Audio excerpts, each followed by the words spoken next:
अल्लाह कहते हैं तुम मुसलमानों का सबसे बड़ा दुश्मन, दुनिया की जितनी कौमें हैं उनमें सबसे बड़ा दुश्मन किसको पाओगे? यहूद को पाओगे।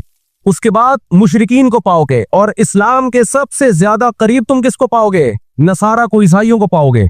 तो इनको बहुत अरसे से, सदियों से कुछ दुनिया में हुआ नहीं था, तो इनको बैठे बैठे परेशानी होना शुरू हो गई।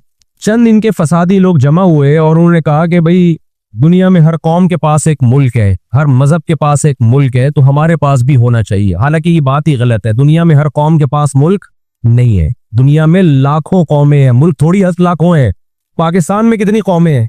सराइकी है, पंजाबी है, उर्दू है, पठान है, बलोची है। अगर कौमियत की बेस पे मुल्क बनाना शुरू कर दें फिर तो 1-1 इंच के मुल्क वजूद में आएंगे।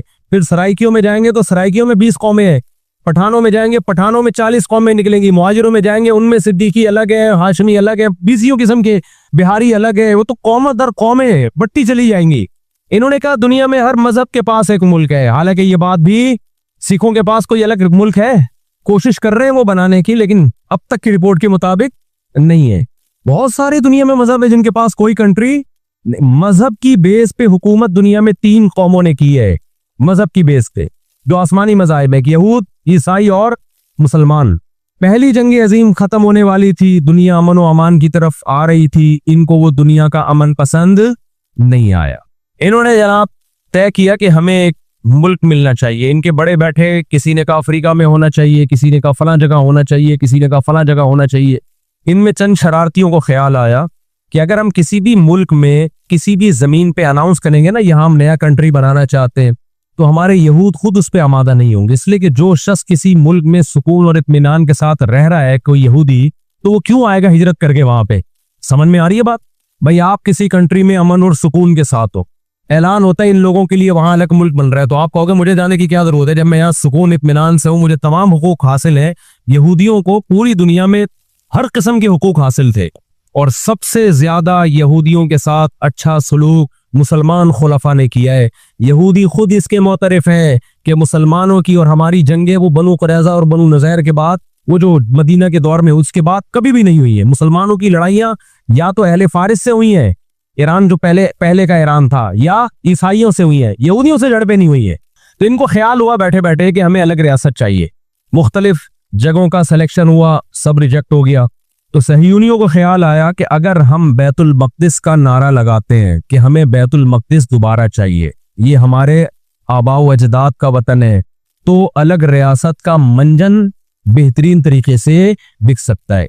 मजहबी लोग जहां लोगों को सही गाइड करते हैं, खूब समझ लो, मजहब के नाम का मंजन भी मजहब में ही बिकता है। आज भी ऐसा हो रहा है।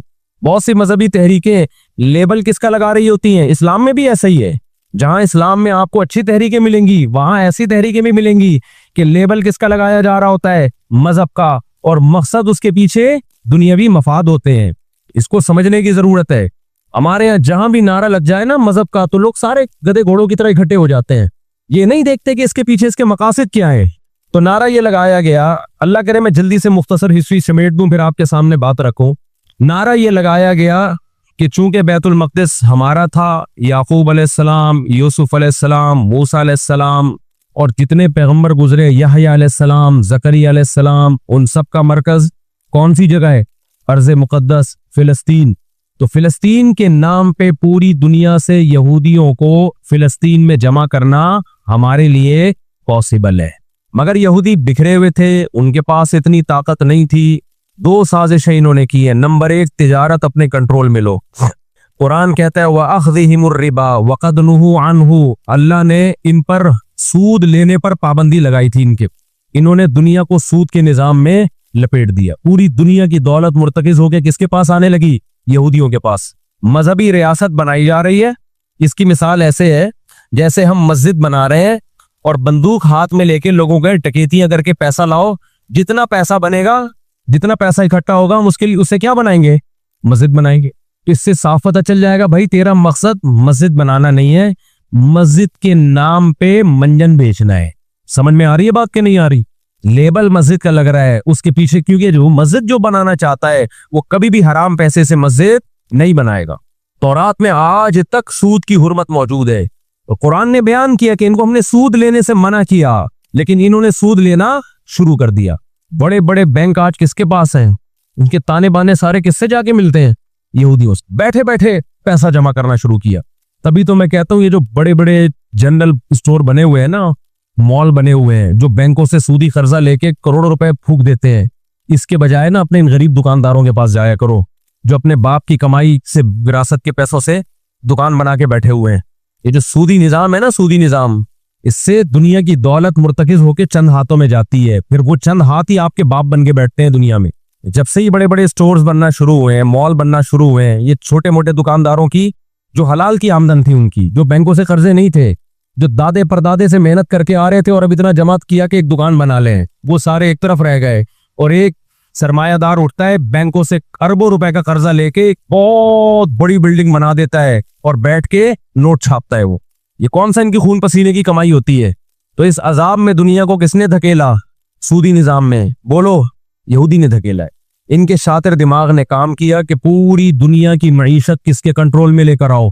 अपने कंट्रोल में। आज अगर हाजी हम यहां से हज करने जाते हैं ना, मैंने एक दफा सऊदी अरब में किसी से पूछा कि यहूदियों को ये खटकता नहीं है, इतने लाख लोग आ रहे हैं, 40 लाख 50 लाख लोग हज करके जा रहे हैं, इनको खटकता नहीं होगा? इतनी अल्लाह ने मुसलमानों को इज्जत दी। उन्होंने कहा इनको नहीं खटकता, ये चाहते हैं कि 40 लाख के बजाय 80 लाख लोग हज किया करें।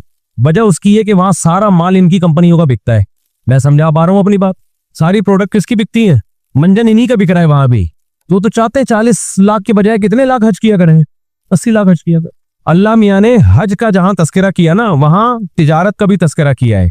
लैसा अलैकुम जुनाहुन अन तब्तगू फज़लन मिन रब्बिकुम। मुसलमान जब हज करने जाते थे तो तिजारत भी करते थे, क्योंकि पूरी दुनिया से मुसलमान आ रहे हैं। एक मुल्क में एक चीज सस्ती है, दूसरे मुल्क में वो महंगी है, तो इस मुल्क वाला ये सस्ती चीज ले गया, ये वाला ये सस्ती चीज ले गया। दोनों पार्टियों को पैसा मिल रहा है, हज भी हो रहा है, पैसा भी मिल रहा है। साहबा को ख्याल आया कि ये तो हम हज करने जा रहे हैं, इसमें हम बिजनेस भी अगर करते हैं तो हमारे तो हज का अजर ज़ाया हो जाएगा। अल्लाह ने फरमाया ना ना ना ना ना, अगर तुम हज के साथ तिजारत भी करोगे, तिजारत का फायदा भी मिलेगा और हज का भी पूरा पूरा सवाब मिलेगा तुम्हें। क्यों? अल्लाह चाहते थे कि हज के जरिए मईशत भी मुसलमानों की मजबूत हो। अल्लाह थोड़ी मुसलमानों को कमजोर देखना चाहते हैं। आज हज मुसलमान कर रहा है, गुनाह भी माफ करवा के आ रहा है, फायदा किसको हो रहा है? यहूदी को हो रहा है। मैंने वहां सऊदी अरब में किसी बड़े से पूछा, मैंने कहा यार आप मुसलमानों की प्रोडक्ट यहाँ क्यों नहीं बेचते? उन्होंने कहा एक दफा हमने पाकिस्तान से मुर्गी मंगवाई थी, चिकन पाकिस्तान से मंगवाई थी ताकि बिला शक व शुबा हलाल हो, इन सबको पता हो कि हलाल है। एक दफा भेजी, उसके बाद 2 नंबरी की इन लोगों ने, तो सऊदिया ने बैन कर दिया। आपके जितने मसाले हैं ना, मैं नाम नहीं ले रहा कंपनियों के, एक एक का नाम लेके बताता। मैं भी मस्कत एक हफ्ता रहा हूं, मैंने वहां दबा के बदपरहेजी की है। लड्डू भी खाए, मिठाइयां भी खाई, बिरयानियां भी फोड़ी, एक दफा पेट खराब नहीं हुआ। जर्मनी गया, फोड़ फाड़ के आया, पेट खराब नहीं हुआ। सऊदी अरब गया, फोड़ फाड़ के आया, पेट खराब नहीं हुआ। यहाँ आया हूं, खिचड़ी खा के पेट खराब हो जाता है। पता नहीं क्या खिला रहे हैं यार हमें। मस्कत में मैंने पूछा यार यहाँ पेट नहीं खराब हो रहा? उन्होंने कहा यहाँ आपके मसालों पर पाबंदी है, पाकिस्तान से मसालों पर यहाँ क्या है? पाबंदी है, इसलिए पेट खराब नहीं हो रहा। जर्मनी में मुझे वहां लोगों ने बताया कि जर्मनी में पाकिस्तानी मसालों पर क्या है? पाबंदी है, इसलिए पेट खराब नहीं हो रहा। जहां पाकिस्तान से मसाला जाएगा, लोगों के पेटों की ऐसी की तैसी कर देगा वो। ये है बिजनेस, समझ रहे हो? फिर कुछ मसाले आ रहे हैं वहां पे, लेकिन उनमें वो टेस्ट नहीं है जो यहाँ है। वजह क्या है कि यहाँ जो केमिकल डल रहा है ना टेस्ट के लिए, वो केमिकल के बगैर जा रहे हैं, फिर वो एक्सपोर्ट हो रहे हैं। इसलिए इसमें वो टेस्ट नहीं, लेकिन सेहत नहीं खराब कर रहे। यहाँ फोकस किया जा रहा है टेस्ट को। सेहत गई तेल लेने, और आप और मैं खा रहे हैं अल्हम्दुलिल्लाह, आते ही पेट खराब हो गया। खैर, तो यहूद ने किसको, अब देखो यहूद ने बड़ी ईमानदारी से बिजनेस किया कि हम ऐसी प्रोडक्ट मार्केट में बेचेंगे जो एक नंबर होगी, और बहुत सारी साजिशें भी की। ऐसी ऐसी साजिशें हुई है, उन्होंने देखा कि जो मुसलमान कंपनी बहुत ज्यादा आगे बढ़ रही है ना, आपको याद है पोल्का कंपनी, एक पोल्का के हम आइसक्रीम में खाया करते थे बचपन में, ईदी मिलती थी। ऐसी बड़ी बड़ी कंपनियों को जब देखा ना तरक्की कर रही है, मुंह मांगी कीमत देके खरीद के बंद कर दिया कि एक दफा इन्वेस्ट कर दो, अच्छा खासा लगा दो पैसा, लेकिन इनको आगे नहीं बढ़ने दो। उसका नतीजा ये निकला कि दुनिया गुलाम बनती चली गई। इकोनॉमिकली किसकी गुलाम बन गई? आज अमेरिका इसराइल को गलत कह के भी किसका साथ देता है? मुझे याद है चंद साल पहले अमेरिकी सदर ने बयान दिया था इसराइल ने ये गलत किया है, यूनाइटेड नेशन के लॉ की पाबंदी नहीं की है, लेकिन हम फिर भी किसके साथ हैं? पूरे पूरे अल्फाज बता रहा हूं मैं, फिर भी हम किसके साथ हैं? मानते हुए। पता है वो उसकी मिसाल वो 50-50 में एक आया करता था ना, 50-50 में एक क्लिप वायरल हुआ है कि कमेंट्री हो रही है कि सलीमुल्लाह बहुत अच्छा खेल रहा है और कलीमुल्लाह तो खेल ही नहीं रहा। अब लोग जो कमेंट्री करने वाला है उससे कह रहे हैं अबे यार तो खेल ही नहीं रहा। वो जो तमाशाई थे वो छोड़ छोड़ के जाने लगे, तो गलत कमेंट्री कर रहा है। उसने कहा तुम जहन्नम में चले जाओ, लेकिन खेल यही सही रहा है, भले तुम जाओ। वो उन्होंने कहा हम घर जा रहे हैं, उन्होंने कहा तुम घर नहीं, तुम जहन्नम में जाओ, लेकिन यही सलीमुल्लाह बेहतरीन खेल रहा है। फिर दिखाया कि पीछे बंदूक रखी हुई है किसी ने। तो इस वक्त अमेरिका को गिच्ची से किसने पकड़ा हुआ है? ताकत अमेरिका के पास ज्यादा है, साजिशें किसके पास ज्यादा है? इसराइल के पास। मईशत पे ऐसा कब्जा किया हुआ है, गिच्ची से पकड़ा हुआ है कि हिलना नहीं, हिलना नहीं, हिलना नहीं। आज पूरी दुनिया में फिलिस्तीनी निहत्ते हो गए। जब इसराइल के क़याम का ऐलान किया ना यहूदियों ने, तो दो काम किए। मैं जल्दी से बात को समेटूं। एक तो ये कि मईशत किसके कंट्रोल में लो? सूद के जरिए, बिजनेस के जरिए, हलाल तिजारत के जरिए इस तरह से कंट्रोल में आती नहीं है। वो सूद जो तमाम मजाहिब में हराम है, ईसाइयत में भी, यहूदियत में भी, इस्लाम में भी, उस सूद को प्रमोट किया दुनिया में, ताकि सूद के जरिए आप अंदरूने सिंध जाओ ना, बड़े बड़े जमींदारों ने हारियों को, किसानों को अपने कंट्रोल में लिया हुआ है सूदी कर्जे दे दे के। वो बेचारे हिल नहीं सकते, सारी जिंदगी उनके गुलाम बने रहते हैं। वो अल्लाह जज़ाए खैर दे, हमारे जामिअत रशीद के एक उस्ताद हैं, बड़े मालदार भी हैं। उन्होंने वहां जाके बहुत सारे हारियों के कर्जे अदा करके उनको उस गुलामी से निकाला है। और बहुत से मुसलमान, उनमें हिंदू भी हैं बहुत सारे, वो मुसलमान भी हुए, उनको और हर तरह से सपोर्ट करना, ऐसे इदारे बने हुए अंदरूने सिंध। तो एक काम तो ये किया कि मईशत अपने कंट्रोल में। दूसरा काम क्या किया कि उनको पता था कि जब तक बड़ी ताकतें हमारे साथ नहीं होंगी उस वक्त तक हम इसराइल का क़याम वजूद में नहीं ला सकते। इसके लिए सबसे ज्यादा इस्लाम दुश्मनी में बरतानिया के साथ एग्रीमेंट हुआ। और आप हैरान होंगे, बरतानिया की असम्बली में जब ये कानून पास हुआ, करारदाद पास हुई है कि हमने फिलिस्तीनियों को, इसराइलियों को, यहूदियों को फिलिस्तीन में जाके आबाद करना है, तो आप हैरान होंगे कि उसमें इसकी सबसे ज्यादा मुखालफत असम्बली में मौजूद एक शख्स ने की जो यहूदी था। उसने एक आवाज उठाई कि अगर हमने ऐसा किया तो अब तक 1000 साल से ज्यादा अरसा हो गया हमारी मुसलमानों से कभी लड़ाई नहीं हुई है। अगर हमने ऐसा किया तो पूरी मुस्लिम दुनिया हमारे अगेंस्ट हो जाएगी और दुनिया एक ना खत्म होने वाली जंग में आप दुनिया को झोंक दोगे। वो यहूदी था, उसने इस पॉलिसी के खिलाफ आवाज उठाई, मगर बरतानिया को इससे कोई सरोकार नहीं था। उसका क्या जा रहा है भाई इसमें? मैंने बताया ना, ये दुनिया के बड़े बड़े जो तहजीब सिखाते हैं ना हमें, इनकी तहजीब बस यही होती है कि रोड ऐसे पार करना है आपने, और लाल बत्ती पे आपने रुक जाना है, टैक्स आपने टाइम पे अदा करना है। ये छोटी मोटी, एक मस्जिद से चप्पल चुराने वाला चोर होता है ना, पिटता वही है। कभी बड़े स्मगलर को देखा आपने? क्या हो गया भाई? घंटी बजा के भागने वाला बच्चा पकड़ा भी जाता है, पिटता भी है। मस्जिद से चप्पल चुराने वाला पिटता भी है। लेकिन कुछ चोर ऐसे होते हैं 3 पीस सूट और टाई में, बड़ा जबरदस्त ब्रीफ केस उनके पास, उसमें पूरा स्मगलिंग का पैसा होता है। लाखों लोगों की जान उसमें खून बहा होता है, उसका पैसा होता है, इज्जतों के सौदे होते हैं। ये बड़ी बड़ी ताकतें इस तरह करती है। और कमाल की बात है, राहत अंधूरी के एक शेर है ना, कि मुझे शेर तो याद नहीं रहा, उसका मफहूम याद रह गया है कि हमारे कातिलों को कहाँ ढूंढते फिरोगे। एक शायर ने तो कहा है कि अपनी माशूका को, कि हमारे कातिलों का, यानी हमारी कातिल तो आप हो, आपकी मोहब्बत में हम मरे हैं। उसने कहा कि हमारे कातिलों को कहाँ ढूंढते फिरोगे। वो क्या है कि हमें कत्ल का इल्जाम हम ही पर रख दो, हम ही पर इल्जाम डाल दो, यानी मकतूल ही पे इल्जाम डाल दो कि यही कातिल है। आज दुनिया में सबसे ज्यादा दहशतगर्दी का शिकार मुसलमान हो रहा है, कश्मीर में भी। और मैं कश्मीर के बारे में न्यूज चैनल की रिपोर्ट पेश नहीं कर रहा, मैं दुनिया में जाता हूँ, मकबूजा कश्मीर के मुसलमानों से भी मिलता हूँ। नाम उनके हाईलाइट नहीं किए जा सकते, उनकी वीडियो नहीं डाली जा सकती, वरना इंडिया उनको तंग करेगा। मकबूजा कश्मीर में कोई एक मुसलमान ऐसा नहीं है जो इंडियन गवर्नमेंट से खुश हो। अभी मस्कत में एक खातून मिली मकबूजा कश्मीर से, मुझे तो लोग पहचान लेते हैं, कहने लगे मुफ्ती साहब खुदा का वास्ता आप आवाज उठाएं, हम पर बहुत जुल्म कर रहा है इंडिया, बहुत मार रहा है हमें कश्मीर में, बताओ दुनिया आवाज उठा रही है इस पे, क्योंकि मुसलमान का खून बह रहा है। रोहंग्यान में किसका खून बहता है? बर्मा में मुसलमान का खून बहता है। फिलिस्तीन में किसका खून बह रहा है? मुसलमान का खून बह रहा है। जहां मुसलमान का खून बहेगा दुनिया मुंह पे टेप लगा लेती है। जहां कोई एक गैर मुस्लिम, हमारी नजर में मुसलमान का खून बहे या गैर मुस्लिम का, हम फर्क नहीं करते, किसी पे भी जुल्म होगा हम आवाज उठाएंगे। लेकिन दुनिया ये फर्क करती है, लेबल ये लगाती है कि इंसानियत पहले मजहब बाद में, लेकिन इनका एटीट्यूड बताता है कि इनकी नजर में मजहब पहले है, इंसानियत बाद में है। दुनिया में सबसे सस्ता खून मुसलमान का हो गया है। तो दो काम किए, नंबर 1 इकोनॉमिकली मजबूत करना है, सूद के जरिए, तिजारत के जरिए नहीं, सूदी तिजारत के जरिए। उसके बाद क्या किया? बरतानिया से मुआहदा होता है और चंद सालों में 1917 में बरतानिया ने ऐलान किया कि भाई हम पूरी दुनिया से यहूदियों को लाके कहाँ आबाद करेंगे?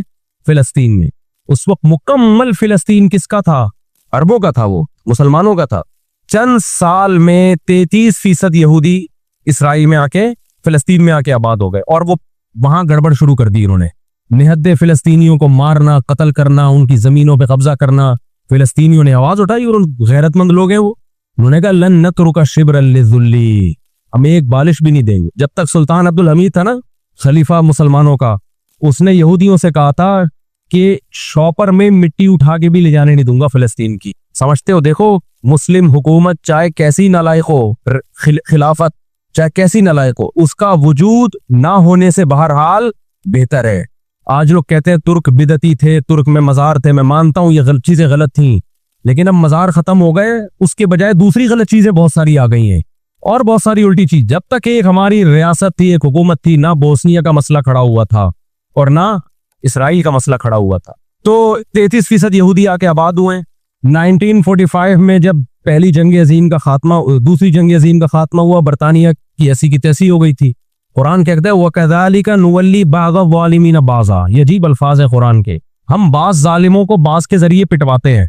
हिंदुस्तान में बहुत सारे उलमा खड़े हुए अंग्रेज के खिलाफ, लेकिन शिकस्त हुई। अल्लाह ने पिटवाया किससे? बरतानिया को, हिटलर के जरिए। ठीक है, बरतानिया जंग हारा नहीं, लेकिन इतना कमजोर हो गया, जो उसने 200 साल मेहनत की थी बर्रे सगीर पे कंट्रोल करने के लिए, उसे अंदाजा हो गया कि अब मैं वो कंट्रोल बरकरार नहीं रख सकता। और हिटलर के ईसाले सवाब के लिए बर्रे सगीर के मुसलमानों को और हिंदुओं को आज़ादी मिली। किससे? ब्रिटिश से आज़ादी मिली। तो अब क्या हुआ? यूनाइटेड नेशन बन चुकी थी, इसके पीछे भी बहुत बड़ी साजिश थी। खैर, यूनाइटेड नेशन जब वजूद में आई है तो बरतानिया तो पीछे हटा, यूनाइटेड नेशन आ गई। 1947 में यूनाइटेड नेशन ने फिलिस्तीनियों की मर्जी के बिल्कुल खिलाफ एक काम किया कि बंटवारा किया जाए, यहां तक यहूदियों का और यहां तक किसका? फिलिस्तीनियों का। ये पहली गलती थी यूनाइटेड नेशन की। जब अदालत इंसाफ नहीं करती ना, तो फिर लोग खुद ब खुद गैर कानूनी कामों पे आते हैं। अदालत जब अपनी जिम्मेदारी पूरी करती है, लोग गलत चीज की तरफ नहीं जाते। 1948 में या 49 में, आज दुनिया में बहुत से लोग कहते हैं ये अरब कंट्रीज क्यों नहीं कर रहे। भाई, अरब का ममालिक 3 बड़ी जंगें लड़ चुके हैं। ये जो लोग इल्जाम लगाते हैं ना कि अरब चुप करके बैठे हुए हैं, मिस्र क्यों नहीं कर रहा? मिस्र की सरहद मिलती है इसराइल से, शाम की सरहद मिलती है, उर्दून और लबनान की सरहद मिलती है। ये सारे मुल्क 3 बड़ी जंगें लड़ चुके हैं इसराइल के खिलाफ, लेकिन फतह किसको हुई है? इसराइल को। क्यों? उसके पीछे कौन था? उसके पीछे अमेरिका था। तो आप अपने मुल्कों को बुरा भला कह के इससे कुछ भी हासिल होने वाला नहीं है, इससे इनका वजूद भी खत्म हो जाएगा। 3 बड़ी जंगें हो चुकी हैं, तमाम अरब कंट्रीज मिलके इसराइल पे हमला करते हैं, लेकिन उसके नतीजे में नुकसान क्या हुआ? यूनाइटेड नेशन ने जो लकीर खींची थी ना यहूदियों के लिए, यहूदी उस लकीर को क्रॉस करके आगे बढ़ गया और 80% फिलिस्तीन पे यहूदी ने कब्जा कर लिया। और ये गजा की पट्टी जो आज है और जिसको वेस्ट बैंक कहा जाता है, इस गजा की पट्टी पे मिस्र का कब्जा हो गया जो ईस्ट में है, और वेस्ट बैंक पे उर्दून का कब्जा हो गया। 20% इलाका में से आधा उर्दून के पास और आधे से कुछ कम मिस्र के पास चला गया। बाकी 80% किसके पास आ गया? इसराइल के पास। फिर 1967 में बहुत बड़ी वॉर हुई। ये मैं उन लोगों को बता रहा हूं जो हर वक्त इस्लामी हुकूमतें जो रही सही रह गई है ना, हर वक्त इनको बुरा भला कहते रहते हैं, ये कुछ नहीं कर रहे, ये अरब कुछ नहीं कर रहे। ये 3 जंगें लड़ चुके हैं। जब तक तुम्हारा बाप पीछे खड़ा हुआ है ना अमेरिका, उस वक्त तक ये मसला हल नहीं हो सकता। पीछे वो खड़ा हुआ है।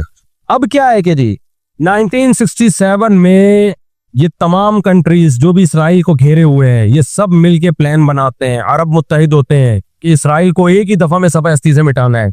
इसराइल की खुफिया एजेंसियां इतनी होशियार, इतनी मुतहर्रिक कि पहले इत्तला मिल जाती है और मिस्र के जहाज जो बम्बारमेंट के लिए जाने थे, इसराइल पे हमला करना था, वो खड़े खड़े बहुत सारे जहाज एयरपोर्ट पे इसराइल तबाह कर देता है। समझ में आ रही है कि नहीं आ रही है? बहुत बड़ी प्लानिंग से आया है भाई। वक़द मकरू मकरहुम व इंदल्लाहि मकरुहुम व इन कान मकरुहुम लितज़ूल मिनहुल जिबाल। अल्लाह ने कहा इस्लाम दुश्मन जब साजिशें करते हैं, इतनी बड़ी साजिशें होती हैं कि पहाड़ अपनी जगह से हिल जाएं। ये नाउम्मीदी की बात है, लेकिन उम्मीद की बात भी है। अल्लाह कहता है इंदल्लाहि मकरुहुम, अल्लाह को इनकी मकर और तदबीर का इल्म है। ये मुसलमानों से नहीं लड़ रहे, ये किससे लड़ रहे हैं? अल्लाह से लड़ रहे हैं। तो खुशखबरी की बातें भी हैं, वो मैं बताऊंगा इंशाअल्लाह अभी। तो अरब को शिकस्त होती है और नुकसान क्या होता है कि उल्टा अरबों के इलाके अपने हाथ से निकल जाते। मिस्र का बहुत बड़ा इलाका चला गया, गजा भी खाली हो गया, वेस्ट बैंक भी खाली हो गया, और ये सारे इलाके किसके कब्जे में चले गए? यहूद के। शाम के इलाकों पे भी यहूद का कब्जा, मिस्र के इलाकों पे भी। 1973 में फिर अरब ममालिक मिलकर लड़ते हैं इसराइल के खिलाफ ताकि अपने इलाकों को खाली कराए हम। इसमें भी क्योंकि अमेरिका भरपूर सपोर्ट कर रहा था इसराइल को, दबा के असलहा दे रहा था, रिजल्ट किसके खिलाफ गया? मुसलमानों के खिलाफ, अरबों के खिलाफ। और उनको अंदाजा हो गया कि इस जंग में हम अपने इलाके खाली नहीं करवा सकते। सऊदी अरब में उस दौर में गैरतमंद बादशाह थे शाह फैसल शहीद रहमतुल्लाह अलैह, अल्लाह उनकी मफरत करे, उनके दर्जात बुलंद करे, बड़े मुजाहिद थे। उन्होंने अरब ममालिक का इजलास बुलाया और तेल की सप्लाई बंद कर दी। समझते हैं बात को? ये समझते हैं। जब तेल की सप्लाई बंद हुई, अल्लाह ताला ने वसाइल तो आज भी मुसलमानों को दिए हैं, तेल की सप्लाई बंद की है तो इसराइल घुटने टेकने पर मजबूर हो गया। फिर अमेरिका बहादुर बीच में आए एक बड़े बुजुर्ग का किरदार अदा करते हुए कि देखो लड़ाई बड़ाई माफ करो, अल्लाह का घर साफ करो, बैठ के मुज़ाकरात की मेज पे आ जाओ। तो यहाँ भी मुज़ाकरात की मेज के पीछे तेल का डंडा था। समझ रहे हो? अरबों के पास जो तेल की अल्लाह ने उनको ताकत दी है ना, वो इस्तेमाल की उन्होंने। लेकिन लड़ाई माफ करने में भी बहुत सारे गेम खेल लिया वो। तय ये हुआ कि जी जो अरबों के इलाकों पर इसराइल ने कब्जा किया है मिस्र और शाम पे, वो इसराइल वापस करेगा। ठीक है, हम आपके इलाके वापस कर रहे हैं, लेकिन मिस्र को इसराइल को तस्लीम करना पड़ेगा। ये बहुत बड़ी मिस्टेक हुई। किससे? बोलो, मिस्र से। वो इस पे आमादा हो गए, चलो हमारे इलाके तो हमें वापस मिल रहे हैं। गजा से भी मिस्र ने फौजें हटा ली, गजा का इलाका भी इसराइल के हवाले कर दिया। मिस्र को ये लगा कि मरता क्या ना करता। मिस्र ने जब ये इलाके वापस किए और इसराइल को तस्लीम किया तो बहुत सारे अरब कंट्रीज मिस्र के खिलाफ हो गए और अरब इत्तेहाद से मिस्र को निकाल दिया। वो जो बाद में दाखिल भी कर लिया, फिर 1989 में दोबारा दाखिल कर लिया। फिलिस्तीनियों को अंदाजा हो गया कि ये ममालिक जो कुछ कर सकते थे किया है, अब हमें ही करना पड़ेगा। अब हम दुनिया से क्या हो गए हैं? मायूस। लेकिन उनकी गैरत को 100 बार सलाम, उन्होंने शिकस्त तस्लीम नहीं की। दुनिया के मुस्लिम कंट्रीज ने शिकस्त मान ली, उन्होंने नहीं की। लड़ते रहे, बिलाखिर गजा का इलाका, गजा से यहूदियों ने अपनी फौजों को ये गजा आजाद कराया। उन्होंने, कोई उनके साथ नहीं था, अकेले लड़ रहे थे। 2006 में गजा में इलेक्शन हुए और हमास भारी अक्सरियत से जीतती है। अमेरिका और इसराइल ने उस कानूनी हुकूमत को जो इलेक्शन के जरिए हुई है, मैंने बताया ना इनके कवानीन इनके लिए ही होते हैं। वैसे जमहूरियत अलापते शापते रहते हैं, लेकिन जहां जमहूरी तर्ज पर इनकी मर्जी के खिलाफ हो जाए तो फिर जमहूरियत नहीं चाहिए इनको। जहां आमिरियत से काम चलता है वहां आमिरियत चाहिए। ये सारे उसूल और ज़ाब्ते किसके लिए हैं भाई?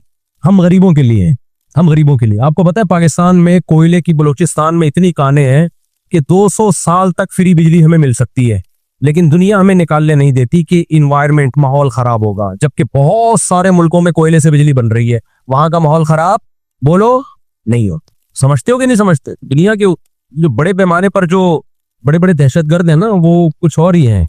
वो छोटी छोटी मस्जिद से चप्पलें नहीं चुराते, बस उनका हम लोग मस्जिद से चप्पलें चुराते हैं, इसलिए बदनाम होते हैं। 2006 में जब हमास भारी अक्सरियत से जीतती है तो अमेरिका और इसराइल उनकी हुकूमत को तस्लीम करने से बोलो इनकार कर दे। अच्छा, 1956 में भी लड़ाई हुई है। आपको पता है वो लड़ाई कैसे खत्म हुई? इसराइल को सपोर्ट किया बरतानिया और फ्रांस ने, वो पीछे हटे रशिया की धमकी से। रूस को अंदाजा हो गया कि ये कब्जा करते चले जा रहे हैं और एक बहुत बड़ी पावर बनके यूरोप और अमेरिका इत्तेहाद बनके हमारे सामने आ जाएंगे, तो हमारी पोजीशन खराब हो जाएगी। रूस कौन सा कोई इतना नेक इंसान है वो? लेकिन कुरान कहता है ना, नुवल्ली बाज़ा ज़ालिमीन बाज़ा, हम बाज़ जालिमों को बाज़ जालिमों ही के जरिए पिटवाते हैं। महल्ले में एक दादा घूम रहा होता है बदमाशी करता, कमजोर पिट रहे होते हैं, अल्लाह दूसरे दादा को पैदा करके उसको पिटवाते हैं उससे, और फिर कहते हैं तुझे किसी और से पिटवाऊंगा मैं। रूस ने कौन सा अच्छे अफगानिस्तान में जो बर्बरियत की, उसने किस कानून के तहत अफगानिस्तान में घुसा था?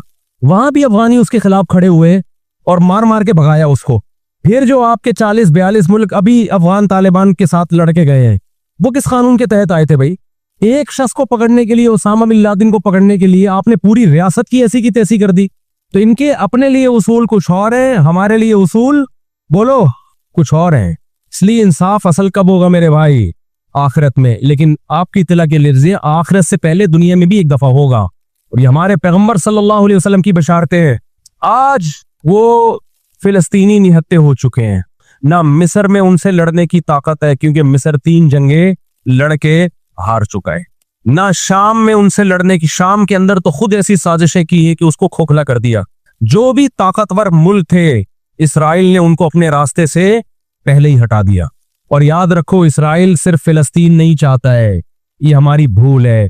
इसराइल ग्रेट इसराइल का कायल है, जिसमें बहुत बड़ा खित्ता है जिस पे वो कब्जा करना चाहता है। ये यहां रुकेगा नहीं।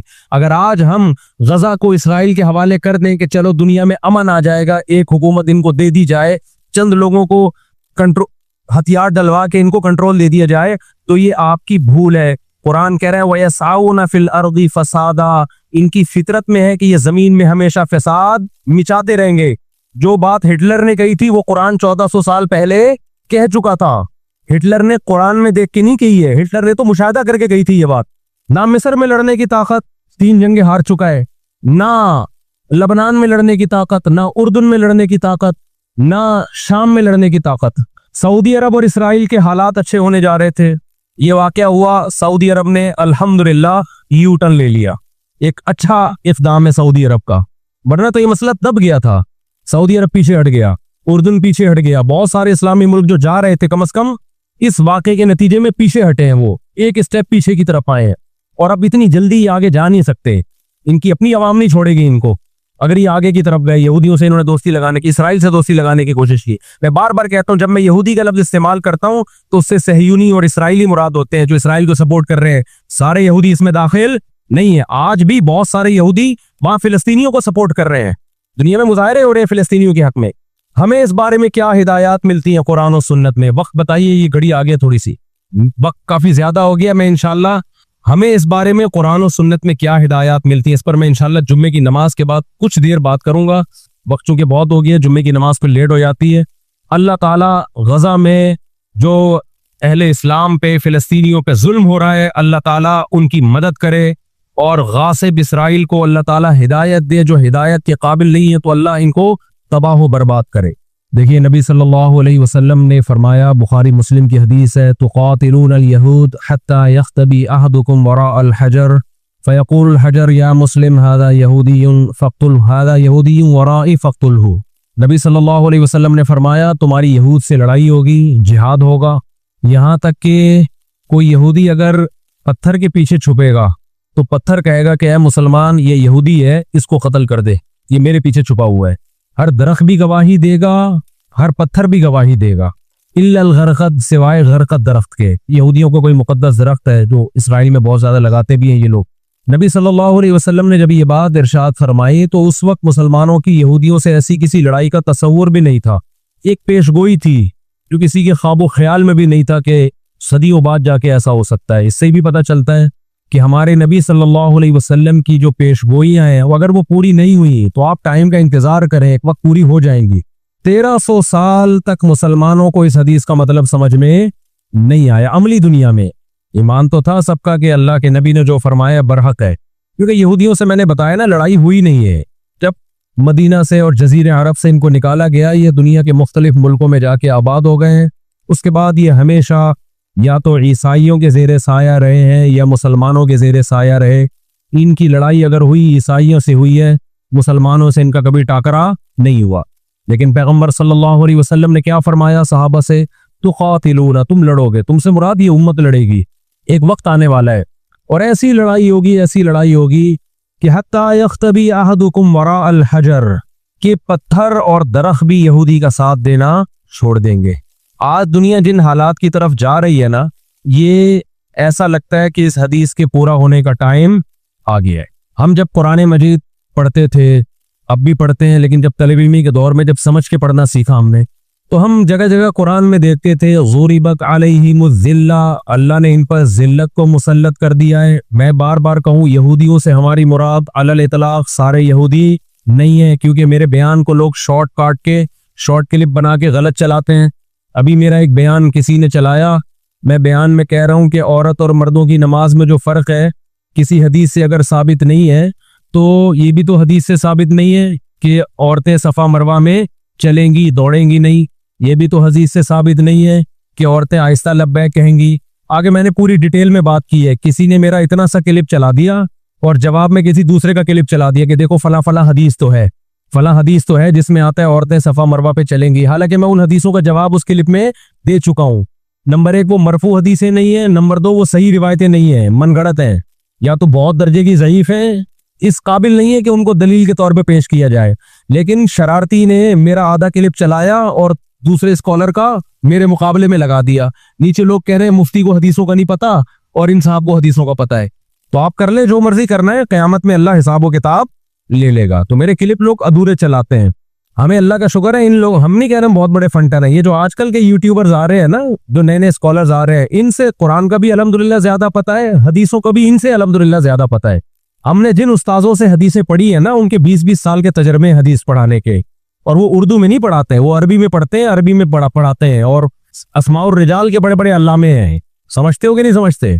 और मैंने तो दौरे हदीस जो किया है ना, दौरे हदीस हमने तो अलग ही स्टाइल में किया है। हम पर तो पाबंदी थी कि जब हदीस का सबक होगा तो हमने खुद अरबी किताबें देखकर, अरबी शुरूहात देखकर लेक्चर को तैयार करना है, सनद भी खुद पढ़नी है, सनद की बहस भी, और पूरी बहस भी खुद ही तैयार करनी है।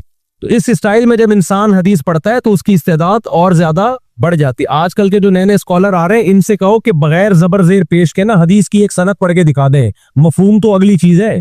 तभी हम कहते हैं सामने बैठ के जो मसाइल हल होते हैं ना, वो यूट्यूब पे क्लिपबाजियों से नहीं होते हैं। इन सामने बैठते नहीं है लोग। मेरे 3 दुनिया में मुनाजरे हुए हैं, 3, और तीनों में अल्हम्दुलिल्लाह अल्लाह ने मुझे फतह दी है। 3 अभी चूंकि मौजू इसराइल का चल रहा है, ये मुनाजरों की बहस करना मुनासिब नहीं है, वो मैं फिर किसी और वक्त बताऊंगा। लेकिन मुनाजरे कुछ उसूल और जाब्ते के तहत होते तो होगा। बगैर जाब्तों के कोई भी आके बैठ के मुर्गों की तरह लड़ना शुरू कर दे, इसको बहस मुबाहिसा नहीं कहते, इसको मुर्गों की लड़ाई कहते हैं। तो मुर्गों की लड़ाई में हम अपने आप को नहीं धकेलते, हम टर्म एंड कंडीशन फिक्स करके बात करने पर आमादा होते हैं। समझता है क्या नहीं समझता? तो 3 हुए मेरे, फिर कभी बताऊंगा इंशाल्लाह। भी तो ये इसराइल का टॉपिक ज्यादा है, मैं इन झगड़ों से जो आजकल के स्कॉलर्स के चल रहे हैं। तो बार बार मैं कहता हूं, मेरा क्लिप अधूरा चलाते हैं ना, तो कोई यहूदियों के खिलाफ ना चलाए। सारे यहूदी एक जैसे नहीं है, हम इसराइल के अगेंस्ट हैं, तो हमारी जो लड़ाई होगी इसराइल से होगी। हदीस में जिस यहूदी से लड़ाई का जिक्र है, उससे मुराद भी कौन सा यहूदी है? ये फितना परस और शर पसंद यहूदी हैं, जो इसराइल पे गासिबाना कब्जा, फलस्तीन पे जिन्होंने गासिबाना कब्जा किया हुआ है। समझते हो कि नहीं समझते? तो आप सल्लल्लाहु अलैहि वसल्लम ने फरमाया कि तुकातिलूनल यहूद, तुम्हारी जंग किससे होगी? यहूद से होगी। दज्जाल किसका सपोर्टर होगा? बोलते क्यों नहीं, अभी तो दज्जाल आया नहीं है और आपने बोलना छोड़ दिया है। जब आएगा तो फिर तो अच्छों की बोलती बंद हो जाएगी। किसका सपोर्टर होगा वो? हाँ, मैं अर्ज कर रहा था कि हम जब कुरान पढ़ते थे, ज़ुरिबत अलैहिमुज़्ज़िल्ला, कुरान कहते हैं हमने जिल्लत इनके ऊपर दे मारी है, उन फसादों की वजह से जो ये करते रहे हैं दुनिया में, उन फसादात की वजह से। हम जब पढ़ते थे हम कहते थे अल्लाह आज तो यहूदी जलील नहीं है। इसराइल कितना पावरफुल है कि गिच्ची किसकी पकड़ी हुई है उसने? अमेरिका की। हिंदुस्तान को गिच्ची से पकड़ा हुआ है, तो आज तो बड़ी इज्जत है। मैंने अपने उस्ताद से ये सवाल पूछा, उन्होंने बड़ा माकूल जवाब दिया, और ये तफसीर की किताबों में भी लिखा है। देखें, आप यहूदियों की हिस्ट्री उठा के देखें ना, हमेशा कोई ना कोई ऐसा इन पर मुसल्लत हुआ है जिन्होंने इनकी शरारतों का मजा इनको दुनिया में चखाया है। कुरान से भी ये बात साबित है कि इनको इनकी शरारतों का मजा, अजाब जो है वो दुनिया में मिलता रहेगा। मैं बार बार कहता हूं, हिटलर ने भी इनको अजाब दिया है। हिटलर से पहले भी इस्लामी नहीं बल्कि दुनिया की तारीख में बहुत से हिटलर गुजर चुके हैं जिन्होंने इनकी शरारतों के इनको दुनिया में सजा दी है। हम फिर भी बताएं, हिटलर के हामी नहीं है जो जुल्म उसने किया, लेकिन वो भी इनकी शरारतों से बेजार था। कुरान कह रहे हमने इन पर जिल्लत को दे मारा है, दुनिया में बहुत दफा रुस्वा हुआ ये। अब क्या है? ये आखिरी जिल्लत है यहूदियों की, जो अब किसके हाथों होने वाली है? फिलिस्तीनियों के हाथों। आपको मालूम होना चाहिए, जब दुनिया में किसी को बहुत ज्यादा जलील किया जाता है ना, तो पहले उसको इज्जत दी जाती है। किसी के गले में आप जूतों का हार पहना दो, ये भी एक जिल्लत है। और एक तरीका ये 3 पीस सूट टाई में आप उसको सदारत की कुर्सी पे बिठाएं और फिर आप उसको जूतों का हार पहना दें। बताओ कौन सी बड़ी जिल्लत है? ये दूसरी जिल्लत पहली जिल्लत से बड़ी है। पूरी दुनिया में मार खाने के बाद ना, अपनी शरारतों की वजह से, आज अल्लाह ने इनको एक थोड़ी सी हुकूमत दी है। एक छोटा सा कंट्री, आप अगर इसराइल को नक्शे में देखेंगे तो कराची भी बड़ा है इसराइल से। इतना छोटा मुल्क, इतना छोटा मुल्क, और तादाद भी बहुत थोड़ी। अल्लाह ने इन्हें कुछ वक्त पनपने दिया है। अल्लाह ने कहा ठीक है, तुम दुनिया तुम्हारी आखिरी शरारत देख ले, उसके बाद जो मेरी तरफ से तुम पे मार पड़ने वाली है, उसके बाद क़यामत तक तुम दोबारा उठने के काबिल नहीं रहोगी। आखिरी जिल्लत का इंतजाम हो रहा है यहूद का, और जो फाइनल मैच होता है ना, वो शानदार ही होता है। क्या ख्याल है? सेमीफाइनल में उतना लोग दिलचस्पी से नहीं देखते, क्वार्टर फाइनल में इतना दिलचस्पी से बोलो नहीं देखते जो फाइनल मैच देखते हैं। अल्लाह ने इनका जुल्म पूरी दुनिया के सामने नुमाया। आज जो गजा पे जो कुछ हो रहा है पूरी दुनिया के सामने अल्लाह ने दिखा दिया। एक मिनट रखें इसको, पूरी दुनिया को दिखाया ना अल्लाह ने क्या कर रही है, किस तरह से इसराइल में लोगों को लाके आबाद किया फिलिस्तीन में, फिर फिलिस्तीनियों पे अक़वाम मुत्तहिदा की 60 से ज्यादा करारदादें हैं जिसकी इसराइल धज्जियां उड़ा चुका है। 60 से ज्यादा करारदादें, 60 से ज्यादा, जिसको इसराइल ने मानने से इनकार किया है। यूनाइटेड नेशन की बात कर रहा हूं मैं। तो अल्लाह ताला इनको थोड़ा सा पनपने दे रहे हैं कि ठीक है इस दफा सेमीफाइनल तुम जीत लो, फाइनल तक तो पहुंचो ना तुम, इसके बाद होगा क्या। देखो आपने सुना होगा कि लातों के बूत हाथों से नहीं मानते। ये जो इसराइल जो कुछ कर रहा है ना, इसका असल हल मुझे भी पता है मुजाहिरों में नहीं है, इसका असल हल है जिहाद। इसका असल हल क्या है? जिहाद, जो कि फिलिस्तीनी कर रहे हैं। मैंने जब लोगों को ये कहा ना कि अपने मुल्क में पुरअमन मुजाहिरे करो, लोगों ने कहा लो पुरअमन मुजाहिरों में लगा के लोगों की सलाहियतें खराब कर रहे हैं। हम आपको जिहाद से नहीं रोकते, लेकिन आप जिहाद अपने मुल्क में करोगे तोड़ फोड़ करके, या जहां यहूदी जुल्म कर रहा है वहां लड़ाई करोगे आप। तो ये अजीब मंतिक नहीं है कि जुल्म वहां हो रहा है, आपने अपने मुल्क में तोड़ फोड़ करना शुरू कर दी, तो इससे यहूदी नाराज होगा या खुश होगा? तो कहेगा और अच्छा है बम धमाके करो यार, पुरअमन नहीं, बहुत बमों के साथ कलाशन कोफों के साथ अपनी कंट्री में मुजाहिरे करो, हमें आके छेड़ो यहाँ पे। हम जिहाद के मुनकिर नहीं है, आपसे ज्यादा अल्हम्दुलिल्लाह जिहाद को मानते हैं। लेकिन आप अगर यूके में, कनाडा में, पाकिस्तान में, सऊदी अरब में तोड़ फोड़ वाले मुजाहिरे शुरू कर दोगे, चाहे गैर मुस्लिम कंट्रीज में भी, खुदा की कसम इससे इसराइल क्यों जू भी नहीं देंगी। तो इस वक्त आप जोश से ज्यादा होश से काम लें। जोशीली तकरीरें करने वाले बहुत है मार्केट में, अभी नारे भी यहाँ लग रहे हैं, हम ये कर देंगे, हम वो कर देंगे। उनसे पूछो कैसे करोगे? शाम को घर पे जाके गुटखा खा के सो जाते हैं वो। जोशीली तकरीरें करने वाले, मैं मानता हूं जिहाद ही होगा, लेकिन होगा किस सरजमीन पे? जहां यहूदी लड़ रहा है वहीं लड़ा जाएगा। मैदान जंग मुतय्यन किया जाता है लड़ाई के लिए। ये नहीं होता कि आप मैदान जंग में नहीं जा सकते तो जो मैदान जंग नहीं है उसको मैदान जंग बना दो। ऐसा दुनिया में कभी भी नहीं होता। ये तो वो जौनपुर के काजी वाला किस्सा हो जाएगा कि वो सूली पे लटकाया एक शख्स को, उसकी गर्दन मोटी थी, वो फंदे में आ नहीं रही थी, उन्होंने कहा इसकी गर्दन चूंकि फंदे में आ नहीं रही है तो इसकी चूंकि आ रही है इसको लटका दो आप। वो कहेगा मेरी आ रही है लेकिन मेरा कसूर क्या है? तो ये अजीब किस्म का जिहाद है। आप अपने मुल्कों में, यूके कनाडा में आपने अगर तोड़फोड़ करना शुरू करती, वो छोड़ेगा थोड़ी कनाडा आपको। यूके अमेरिका में आपने अगर तोड़फोड़ शुरू करती, वो छोड़ेगा थोड़ी। आपकी औकात कितनी है? लड़ाई के लिए सबसे पहले मैदान जंग का तयन जरूरी है कि लड़ाई उनकी मर्जी से नहीं होगी, कहां कि वो जहां चाह रहे हैं, लड़ाई हमारी मर्जी से होगी। हम जहां कहेंगे वहां लड़ाई होगी। मैं समझा पा रहा हूं अपनी बात? तो इलाज, बहुत से लोगों ने जिहाद का इनकार कर दिया, ये भी गुलू है। और बहुत से लोगों ने हर जगह को मैदान जंग बनाने के चक्कर में, ये एक तरफ की इंतहा है। आज दुनिया ने उनको निहत्ता छोड़ दिया है फिलिस्तीनियों को, लेकिन वो डटे हुए हैं। आप उनकी मदद कर सकते हो, जिहाद के जरिए जरूर करो, किसने मना किया है आपको? और अगर आप उनके साथ मिलके जिहाद नहीं कर सकते, नहीं जा सकते वहां पे, तो आप फिर उनको जो सपोर्ट कर सकते हो, राशन पानी पहुंचा सकते हो तो वो पहुंचाओ। मैंने पॉकेट वेलफेयर ट्रस्ट का नाम लिया ना, उसमें लोगों ने इतराज किया, लो भाई उनको राशन की जरूरत थोड़ी है, हमें पता है राशन से काम नहीं चलेगा, लेकिन जो जिहाद होगा तो वहां जाके होगा। यहां बम फाड़ना शुरू कर दिए, इससे इसराइल की सेहत पे कोई फर्क नहीं पड़ेगा। इसराइल पहले ही उनकी साजिशों से लीबिया तबाह हो चुका है, एक मजबूत रियासत थी, इराक का बेड़ा गर्क कर दिया, अब वो चाहता है सऊदी अरब का भी बेड़ा गर्क हो, वो चाहता है पाकिस्तान का भी बेड़ा गर्क हो। तो इन बेड़ा गर्क होने से जो आपकी टूटी फूटी रही सही लंगड़ी लूली हुकूमतें, उनकी भी ऐसी की तैसी हो जाएगी। और फिलिस्तीनी भी नहीं चाहते कि दूसरे मुल्कों में लड़ो, वो कहते हैं लड़ना है तो हमारे पास आओ। तो ये अब जो दुनिया जा रही है ना जिस तरफ, हो ये रहा है। मैंने आपको कुरान की आयत पेश की थी ना, वकज़ालिका नुवल्ली बाज़ ज़ालिमीन बाज़ा, अल्लाह कहते हैं हम बाज़ जालिमों को बाज़ों से पिटवाते हैं। तो पहली जो अभी तक तो हमने नाउमीदी की बातें की हैं, मुसलमान ममालिक शिकस्त खा के बैठ चुके हैं, 3 बड़ी जंगों में शिकस्त हो चुकी है। उसके बाद अब किसी मुस्लिम कंट्री में इसराइल पर चढ़ाई की ताकत नहीं है। उनको पता है पीछे अमेरिका बैठा हुआ है, पूरा यूरोप। रशिया ने यूक्रेन जैसे इतने से कंट्री पे हमला किया, आप नक्शे में देखें यूक्रेन इतना सा है, रशिया क्या है, यूं अगर वो पांव भी रख देना तो कुचल दे। लेकिन जीत गया क्या वो जंग? बोलते क्यों नहीं? क्यों? यूक्रेन इतना सा है मगर उसके पीछे कौन है? पूरा यूरोप है, पूरा यूरोप उसके पीछे। ये जंग तूल पकड़ती जा रही है। रशिया अब तक यूक्रेन को कंट्रोल में नहीं ले। और मुझे तो ऐसा लगता है, मैं कोई यकीनी रिपोर्ट नहीं है, शायद इस जंग के पीछे भी इसराइल की साजिश हो। उनको पता था कि एक हमारा दुश्मन है सोवियत यूनियन, रूस। जब 1956 में जंग हुई है ना, बर्तानिया, फ्रांस और इसराइल ने मिलकर हमला किया था मिस्र पे, तो धमकी किसने दी थी? रूस की धमकी से पीछे हटे। रूस ने कहा था न्यूक्लियर अटैक करूंगा मैं, तो पीछे हट गए। रूस मुसलमानों की खैर ख्वाही में नहीं कर रहा था। रूस को यह था कि जब दुनिया का बाप मैं बनना चाहता हूं तो तुम दुनिया के बाप बनने की कोशिश क्यों कर रहे हो? अगर ये बाप बन गए तो उसको पता था हमारी चौधराहट खत्म हो जाएगी। तो अल्लाह एक जालिम को दूसरे जालिम से पिटवाते हैं।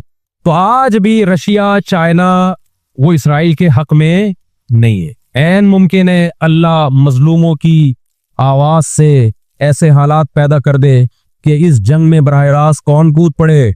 सोवियत यूनियन कूद पड़े। और अगर सोवियत यूनियन इस जंग में कूद पड़ा, जिसके पूरे पूरे चांस लग रहे हैं, तो फिर ये तीसरी जंग अजीम की तरफ मामला जाएगा। और इसके जिम्मेदार मुसलमान या फिलिस्तीन नहीं होंगे, इसके जिम्मेदार नाजायज इसराइल है, जिसने नाजायज कब्जा फिलिस्तीन पे किया है।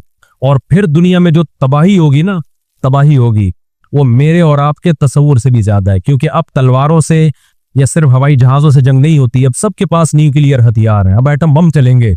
आज अगर दुनिया इंसानियत पे रहम खाना चाहती है, आज अगर अमेरिका, बर्तानिया, जर्मनी, फ्रांस, जो दुनिया के लीडर कहलाए जाते हैं, आज अगर ये चाहते हैं कि इंसानियत को तबाही से बचाएं, तो इनको फिलिस्तीनियों का हाथ नहीं रोकना। इनको किसका हाथ रोकना है?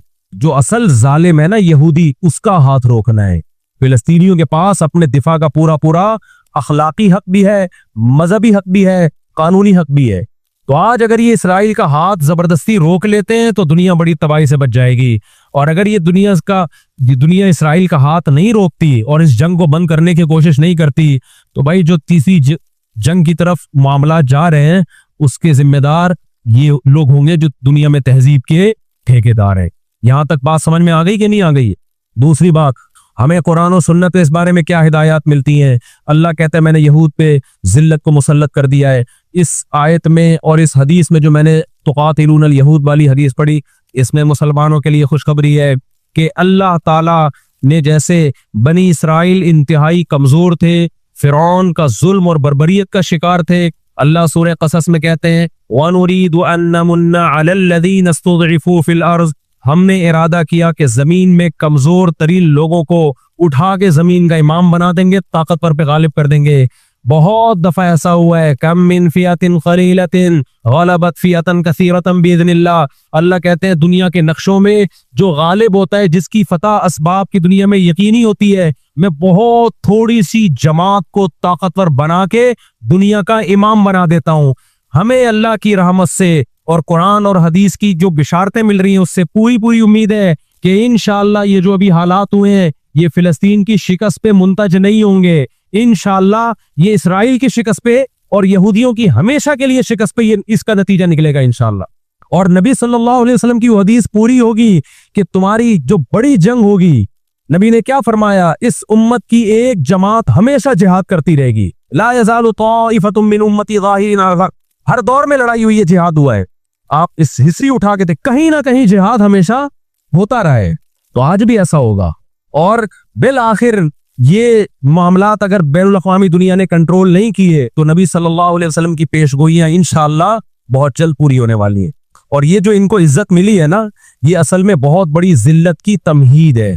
जब किसी की बहुत बड़ी बेइज्जती करनी होती है, तो उसको पहले बहुत ज्यादा इज्जत देनी पड़ती है। मैं अक्सर एक वाकया सुनाता हूँ। एक आदमी गया किसी महल्ले में, आके कहने लगा अल्लाह का शुक्र है इस इलाके में मेरी इज्जत नहीं है।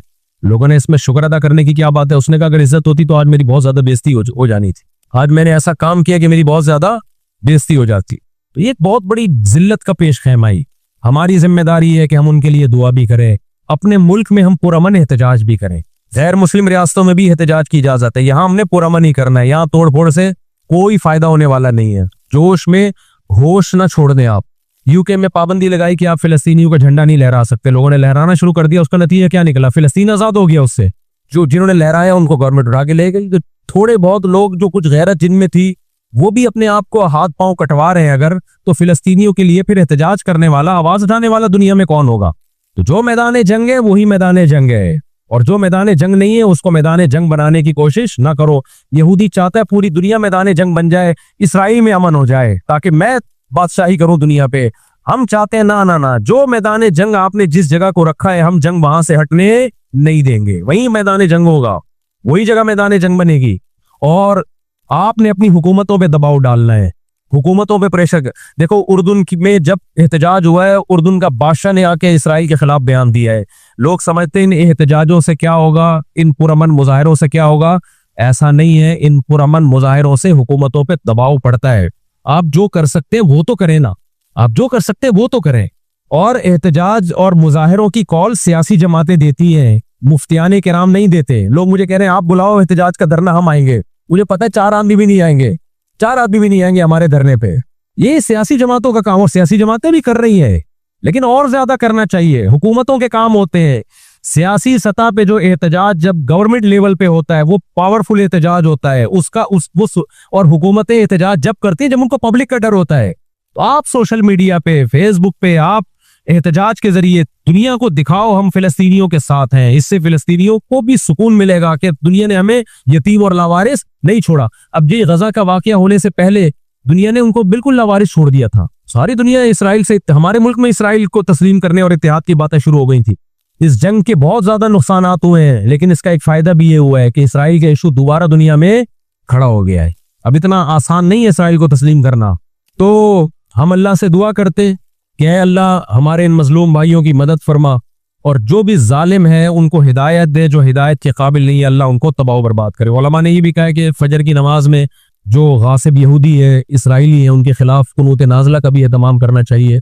तो इसका भी मौका मिले तो कुनूत नाज़िला पढ़नी चाहिए। कुनूत नाज़िला नबी सल्लल्लाहु अलैहि वसल्लम की सुन्नत है कि जब कुफ्र का जुल्म बढ़ता था तो आप सल्लल्लाहु अलैहि वसल्लम फजर में बद्दुआ किया करते थे फजर की नमाज में उनके लिए। तो इस्लाम जहां दुआएं सिखाता है, जालिमों के खिलाफ बद्दुआएं भी सिखाता है। अल्लाह ताला समझने की, अमल की तौफीक अता।